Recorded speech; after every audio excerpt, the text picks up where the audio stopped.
जय श्री कृष्ण। ओम नमो भगवते वासुदेवाय। कल तक हमने बताया कि योनाश्व की कोख से एक पुत्र उत्पन्न हुआ, जिसको दूध पिलाने की जब बारी आई तो इंद्र ने कहा, यह बालक मेरा दूध। तो उन्होंने अपनी उंगली उस बालक के मुंह में डाल दी। ये योनाश्व की कोख से पुत्र उत्पन्न हुआ था। अभी आगे की कथा अब प्रारंभ करते हैं। जय श्री कृष्ण। न ममार्पिता तस्य विप्रदेव प्रसादतः योनास्वोऽथ तत्रैव तपसा सिद्धमन्वगात। ब्राह्मण और देवताओं के प्रसाद से उस बालक के पिता योनास्व की भी मृत्यु नहीं हुई। वह वहीं तपस्या करके मुक्त हो गया। त्रिसदस्युरितीन्द्रोऽं विदधे नाम तस्य वै यस्मात् तृषन्ति यद्विघ्ना तस्य वो रावणादयः। परीक्षित, इंद्र ने उस बालक का नाम रखा त्रिसदस्यु, क्योंकि रावण आदि दस्यु उससे उद्विग्न एवं भयभीत रहते थे। यौवनास्वोऽथ मान्धाता चक्रवर्त्यवनिं प्रभुः सप्तद्वीपवतिमेकः ससासाच्युत तेजसा। योनास्व के पुत्र मंधाता चक्रवर्ती राजा हुए।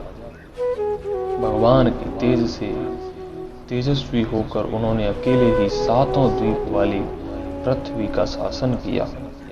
ईजे च यज्ञं क्रतुभिरात्मविदभूरि दक्षिणैः सर्वदेवमयं देवं सर्वात्मकमितिमिन्द्रियम्।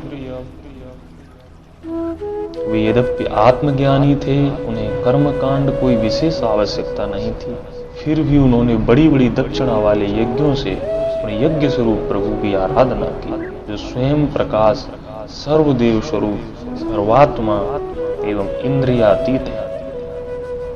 द्रव्यं मंत्रो विधर्यज्ञो यजमानस्ततर्त्विजः धर्मो देशस्य कालस्य सर्वमेतद् यदात्मकम्।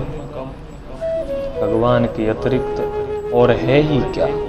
यज्ञ की सामग्री, मंत्र, विधि, विधान, यज्ञ यजमान, ऋत्विज, धर्म, देश और काल, यह सब का सब भगवान का ही स्वरूप तो है। यावत् सूर्योदेति स्म यावच्च प्रतिष्ठितति सर्वं तद् यौवनास्वस्य मान्धातु क्षेत्रमुच्यते। परीक्षित, जहाँ से सूर्य का उदय होता है और जहाँ वे अस्त होते हैं, वह सारा का सारा भूभाग योनास्व के पुत्र मानधाता के ही अधिकार में था। ससबिन्दोर्दुहितरी बिन्दुमत्यामधानृपः पुरुकुत्संबरीसं मुकुचुन्दं च योगिनं तेषां श्वसारः 50 सौभरीं विविरे पतिम्। राजा मानधाता की पत्नी शशबिंदु की पुत्री बिंदुमती थी। उसके गर्भ से उनके 3 पुत्र हुए, पुरुकुत्स, अम्बरीश और योगी मुचुकुंद। ये दूसरे अम्बरीश हैं। यहाँ पर इनकी 50 बहनें थीं। उन 50 ने अकेले सौभरी ऋषि को पति के रूप में वरण किया। यमुनांतर्जले मग्नस्तप्यमानः परन्तपः निरवृतिं मीनराजस्य वीक्ष्य मैथुन धर्मिणी। परम तेजस्वी सौभर जी एक बार यमुना जल में डुबकी लगाकर तपस्या कर रहे थे। वहां उन्होंने देखा कि एक मत्स्य राज अपनी पत्नियों के साथ बहुत सुखी हो रहा है। जात स्प्रहो नृपं विप्रः कन्यामेकामयाचतः सोऽप्यागृहतां ब्रह्मन् कामं कन्या स्वयंवरे। उसके इस सुख को देखकर ब्राह्मण सौभरी के मन में विवाह करने की इच्छा जग उठी और उन्होंने राजा मानधाता के पास जाकर 50 कन्याओं में से एक कन्या मांगी। राजा ने कहा, ब्राह्मण कन्या स्वयंवर में आपको चुन ले तो आप उसे ले लीजिए।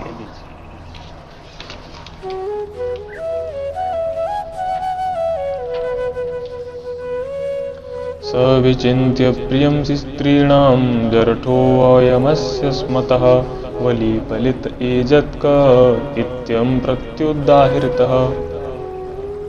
सौभरी ऋषि राजा मांधाता का अभिप्राय समझ गए। उन्होंने सोचा कि राजा ने इसलिए मुझे ऐसा सूखा जवाब दिया है कि अब मैं बूढ़ा हो गया हूँ और शरीर में झुर्रियां पड़ गई हैं, बाल पक गए और सिर कांपने लगा है। अब कोई स्त्री मुझसे प्रेम नहीं कर सकती। साध्यस्ये तथात्मनं सुरस्त्रीणामपीप्सितं किं पुनर्जनो जेन्द्राणमिति अव्यशितः प्रभु। अच्छी बात है, मैं अपने को ऐसा सुंदर बनाऊंगा कि राजकन्याएं तो क्या, दिव्यांगनाएं भी मेरे लिए लालायित हो जाएंगी। ऐसा सोचकर समर्थ सौभरी जी ने वैसा ही किया। मुनिः प्रेविषितः क्षत्रत्रा कन्यान्तपुरं मृदित्मत व्रतश्च राजकन्याविरेकः 50 वर्ष। फिर क्या था, अंतःपुर के रक्षक ने सौभरी मुनि को कन्याओं के सजे सजाए महल में पहुंचा दिया। फिर तो उन 50 राजकन्याओं ने एक सौभरी को ही अपना पति चुन लिया। तासां कलिरबूद भूयांस्तर्दये अपयो सौहृदं मानरूपो नयम्ब इति तदगत चेतसाम। उन कन्याओं का मन सौभरी जी में इस प्रकार आसक्त हो गया कि वे उनके लिए आपस के प्रेम भाव को तिलांजलि देकर परस्पर कलह करने लगे और एक दूसरे कहने लगे कि ये तुम्हारे योग्य नहीं, मेरे योग्य है।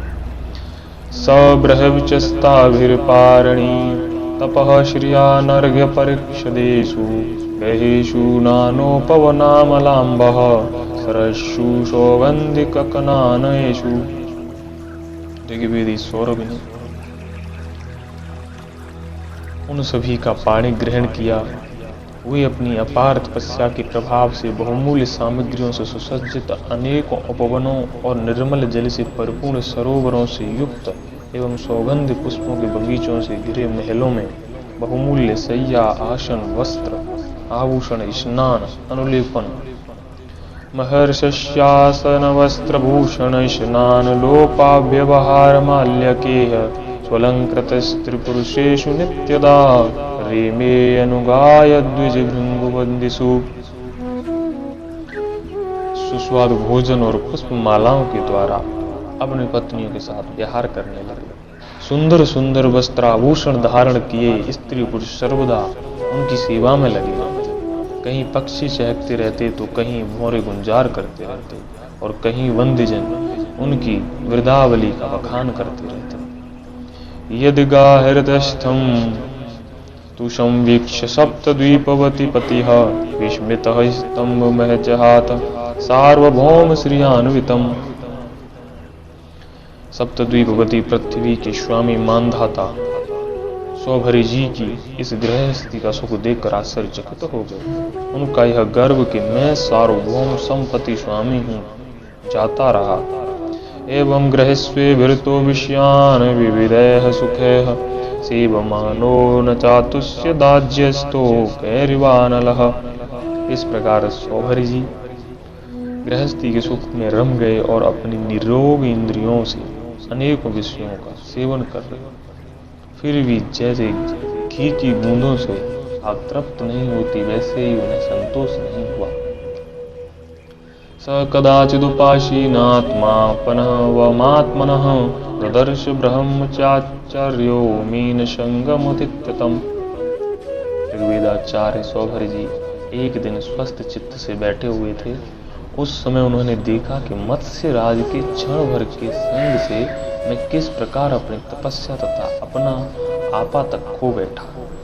अहो इमं पश्यत मे विनाशम तपस्विनः सच्चरित व्रतस्य अंतर्जले वारिचर प्रसंगात प्रत्यावितम ब्रह्मचिरम धृतम यथा।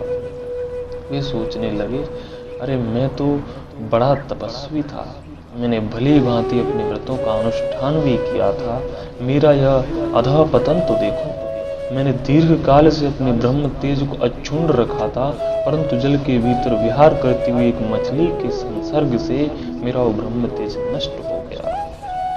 संगम त्यजेत मिथुन वृत्तिनाम मुक्षुः सर्वात्मना न विसृज्येद बहिरेन्द्रियाणि एकश्चरण रहसी चित्तमनंतई से युंजित तदवृत्तिषु साधुषु चेत प्रसंग। अंतः जिसे मोक्ष की इच्छा है उस पुरुष को चाहिए कि वो भोगी प्राणियों का संग सर्वथा छोड़ दे और एक क्षण के लिए भी अपनी इंद्रियों को बहिर्मुख न होने दे, अकेला ही रहे और एकांत में अपने चित्त को सर्वशक्तिमान भगवान में ही लगा दे। यदि संग करने की आवश्यकता ही हो तो भगवान के अनन्य प्रेमी निष्ठावान महात्माओं का ही संग करे। एकस्तपस्य विहम ताम्बशी मत्स्य संगात पंचाशदास सुमत पंचसहस्र सर्ग नान्तं वज्राम्युभयकृत्य मनोरथानां माया गुणैर्हित मतिर्विषये अर्थभावः।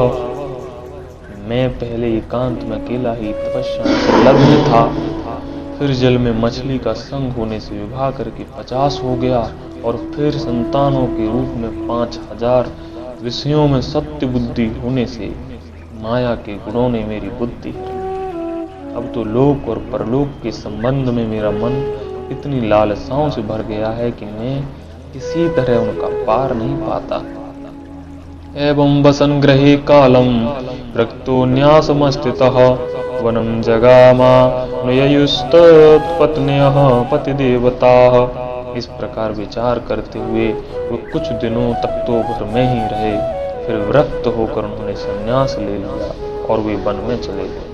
अपने पति को ही सर्वस्व मानने वाली उनकी पत्नियों ने भी उनके साथ ही वन की यात्रा की।